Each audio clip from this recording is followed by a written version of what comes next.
Imagine trying to play this really complex symphony, but every single musician in the orchestra is only allowed to play one single note.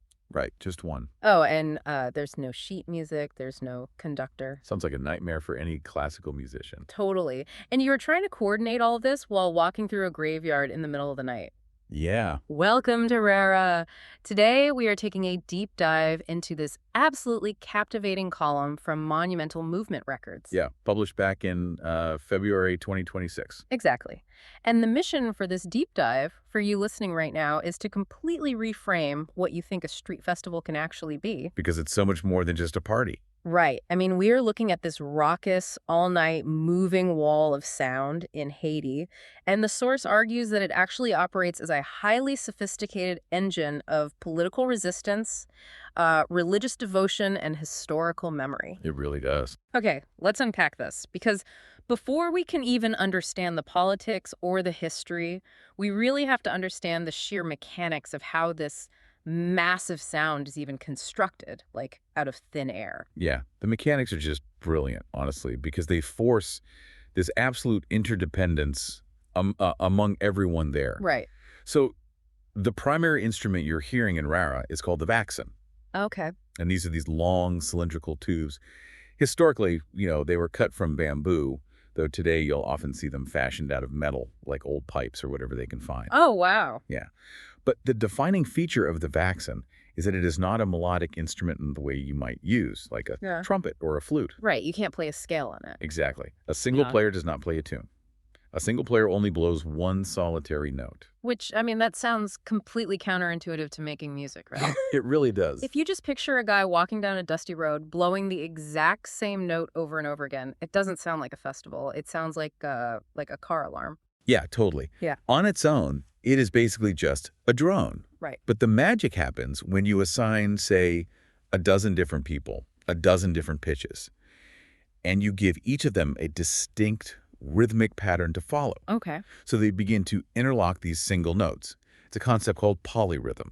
Let's break that down for someone who maybe, doesn't read sheet music. It's basically like if I'm walking in the street going beep, beep, beep, Right. and you're walking next to me going pop, pop, pop, pop. Yeah, exactly. To a bystander, it suddenly stops being two random noises, right? Yeah. It becomes this complex, singular groove like beep, pop, pop, beep. That is the exact mechanism. You are layering these very simple interlocking parts.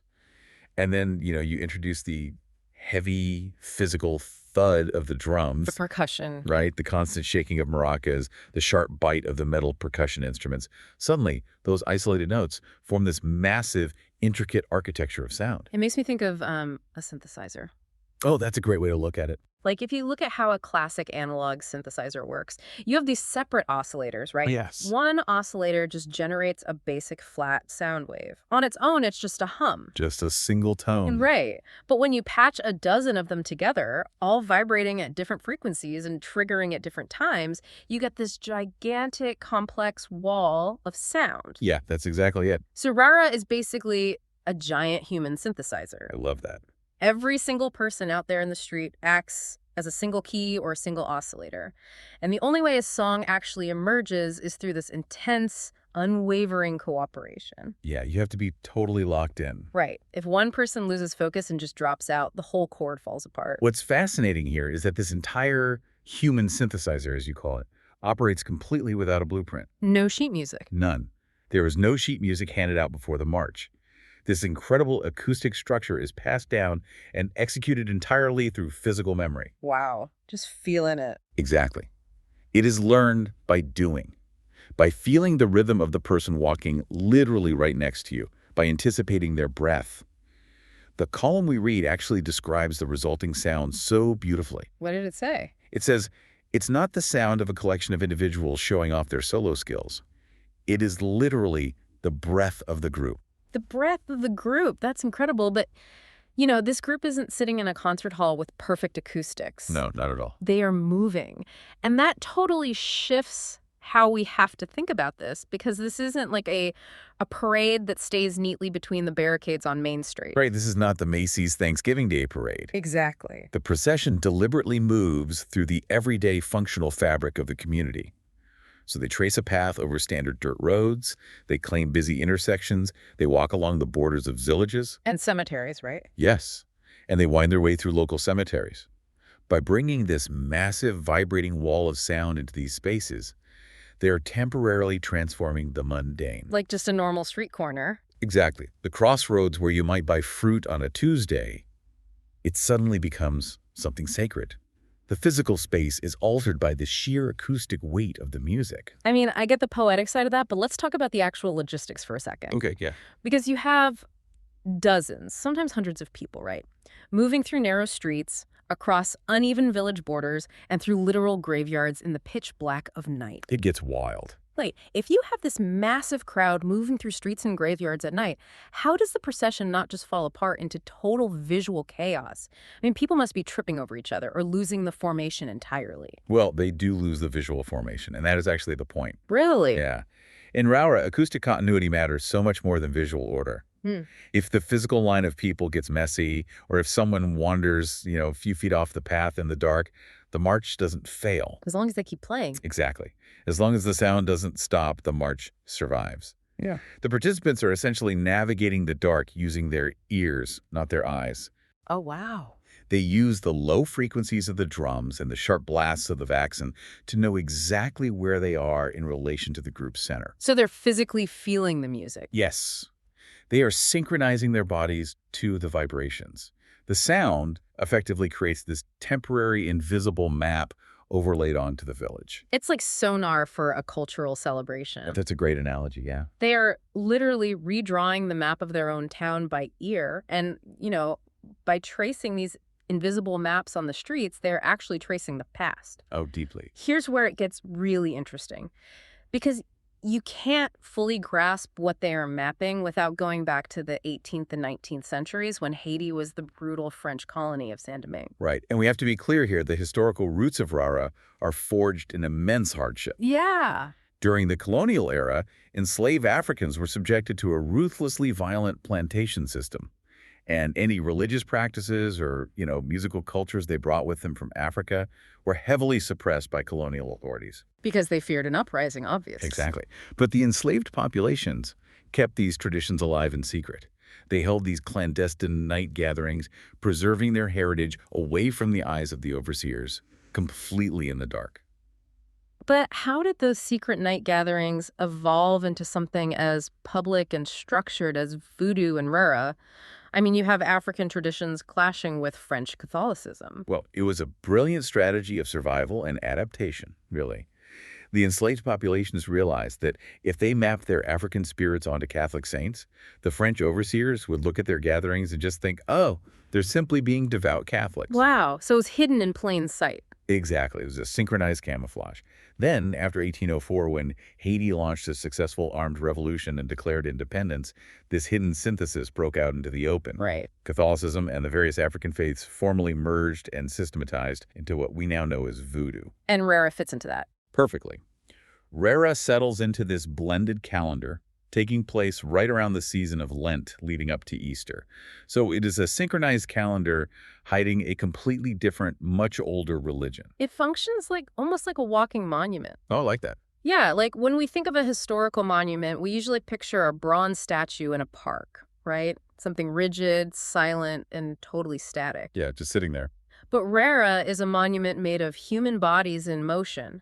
And the act of marching itself holds these two massive opposing memories in the exact same footstep.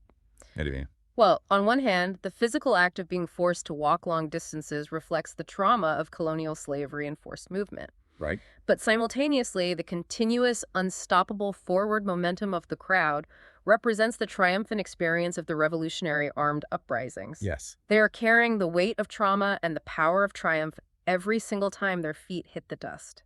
And that physical footstep is carrying spiritual weight, too.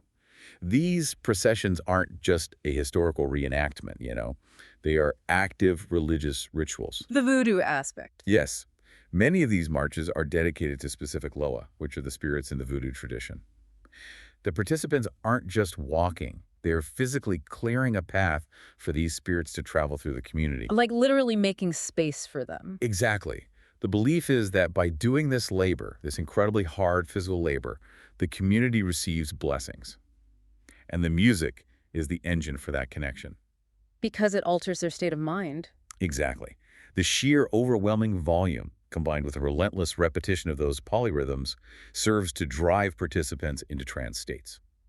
It is a method of direct communication with the divine. But, I mean, acting as a physical conduit for spirits and carrying the weight of a revolution, that takes a massive toll on the human body. Oh, absolutely. Like, think about the total exhaustion you feel after running a 5K or just dancing at a concert for a few hours. Yeah, you're wiped out. Now imagine doing that all night, or for several days straight, while carrying a metal tube and singing. It completely redefines human stamina.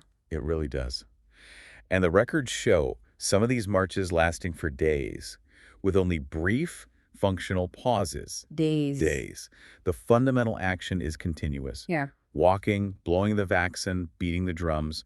Fatigue is not a byproduct of Rara. It is the point. Wow. Reaching that state of extreme physical exhaustion and sharing that limit with the person walking next to you is part of the ritual that binds the community together. Which actually perfectly explains a detail about the music that might confuse an outsider. Oh, the repetition. Yeah, if you just listen to a recording of Rara, the music is incredibly repetitive. It doesn't have these sweeping, complex, melodic changes. No, it stays very locked in. And they didn't design the music this way to be like avant-garde. They designed it this way so their lungs wouldn't collapse on day 2 of the march. Right, exactly. It is a biological hack. If you are playing an intricate, breathless melody, your body will just give out. You'd never make it a mile. Right.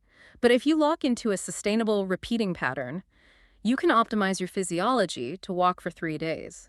The music is engineered for physical survival. It is. The acoustic structure deeply respects the limitations of the human body, but, and this is key, while the musical structure is rigid and repetitive out of biological necessity, the vocal structure, the lyrics, are the exact opposite. They're improvised. Completely. Oh. The lyrics in Rara are almost entirely oral, highly fluid, and totally improvised on the spot. The singers basically act as a localized news broadcast. Really? Yeah. They improvise lyrics that air community grievances, comment on local events, and very openly poke fun at authority figures and political power structures. Wait, Haiti has a deep history of intense dictatorships, political instability, heavy state surveillance. Yes, very much so. If a group of people is out in the public streets openly criticizing the government or, a corrupt local mayor, how do they not get immediately shut down or arrested? Is the festival basically a Trojan horse? It is absolutely a Trojan horse, and the source actually has a powerful quote for this. Oh, what is it? It calls Rara a speaking device in public space wearing the mask of a festival. Wearing the mask of a festival? That's brilliant. It is. Because they don't hold up protest signs with the mayor's name on them. They use the brilliance of linguistic camouflage. Like coding the lyrics. Exactly. The singers rely on riddles, heavy metaphor, and double entendre. For example, they might sing a song about, a greedy dog that steals from the butcher's cart. Okay, I see where this is going. Right. Every single local in the procession knows exactly which corrupt politician the greedy dog represents. But to a government censor or a passing military patrol, it just sounds like a silly traditional folk song about an animal. It's an encrypted broadcast, but the encryption key is simply being a local resident. Precisely. The metaphor provides plausible deniability. And, beyond the language itself, there is a logistical defense mechanism built right into the march. Because they're moving. Yes. Think about standard political protests. A stationary protest in a town square is very easy for police to surround, pin down, and disperse. Sure, they just block the exits. But a massive, chaotic, deafeningly loud group of people that never actually stops moving. A group that slips down narrow alleyways, crosses invisible village borders, and cuts through unlit cemeteries in the dead of night. Good luck catching them. Exactly. It is logistically impossible for authorities to control. The constant physical movement makes a protest an elusive target. So Rara operates as this incredibly hyper-local, community-coded, constantly moving Trojan horse. Yeah, that's a great summary. It survives precisely because it is so hard to pin down. But, we live in a modern world that is obsessed with pinning things down. We really do. We want to package culture, categorize it, and consume it. What happens when this highly specific local ritual collides with researchers, tourists, and the global music industry? Well, you get profound cultural friction. Unsurprisingly. Right. The column outlines how Rara exists in several forms today. There are regional differences, Mm, like in dense urban areas, the marches have scaled up, becoming much louder and incorporating more modern elements. like sound system. Yeah, exactly. While in rural areas, they maintain a much more intimate, deeply religious character. You also see Haitian immigrants using Rara in the diaspora. Oh, like in other countries? Yes, staging marches in places like New York or Miami as a vital way to maintain their cultural identity far from home. That makes sense. But the real tension begins when the outside gaze gets involved. The recording industry. Yes, the music industry looks at Rara and naturally wants to capture it. They want to put expensive microphones on the drums, get a clean studio take of the Vaksen, and turn it into a neat, consumable audio track that you can just stream. Well, let me play devil's advocate and challenge that perspective for a second. Okay, go for it. Recording technology was literally invented to save dying oral traditions, right? If Rara has no sheet music and exists entirely in the physical memory of a community, why wouldn't putting this on Spotify be the ultimate way to protect it? Doesn't recording it preserve it? Doesn't putting it on a record save it for future generations? It seems like it would, but if we connect this to the bigger picture, we run straight into the central paradox of the source text. Which is A studio recording of Rara is a dead fragment. a dead fragment. Yes, it's like trying to understand a game of basketball by only listening to an audio track of sneakers squeaking on the court. Wow, okay, that puts it in perspective. Right, you get the sound, but you have entirely lost the sport. Think about everything we've just discussed today. Rara is the dust kicking up into the air. It is the burning exhaustion in the legs of the marchers. The trances, the loa. Yes, it is the ambient noise of the village, the spontaneous lyrical riddle reacting to a corrupt politician, the spiritual act of physically clearing a path for the spirits through a graveyard. Well, the context. Exactly. Hmm. When you strip all of that context away and isolate just the sound waves into a clean audio file, you have stripped away its entire essence. You have divorced the music from its function. Rara is a culture that survives strictly by doing, not by documenting. You get the audio, but the history is gone. So, what does this all mean? For you listening right now, I think this is a profound moment to reflect on your own life. We live in an era where we outsource almost all of our memory. We really do. We outsource it to our phones, to cloud servers, to textbooks, to hard drives. But what knowledge do you hold entirely in your body? What traditions do you know how to execute? Solely because your community walked alongside you and showed you how to do it. It's a dying art. It is. The column leaves us with this incredibly beautiful conclusion. Rara does not repeat the past. Instead, it engraves a present tense history with every single step. History isn't a book sitting statically on a shelf. It is the physical act of walking forward together. And that reality, the absolute requirement of walking forward, raises a really urgent question as we look to the future. Yeah. We've established that Rara's survival historically relied on having access to open, public streets. It relied on the physical ability to move freely through a village, to use the dark to evade censorship, to build community, and to map the space by ear. But look at the trajectory of our modern world. Cities everywhere are increasingly privatizing public spaces. We are putting digital surveillance cameras, facial recognition technology, and motion sensors on every single intersection. That's true. The dark is disappearing. Exactly. So the question we have to ask is, as the physical world becomes relentlessly monitored and restricted, will the mask of the festival still be enough to protect them? Can a deeply physical, location-based tradition survive when the very streets they use to walk those invisible maps into existence are no longer truly theirs? A monument made of movement, facing a world that wants everyone to stand perfectly still. Let that one sink in.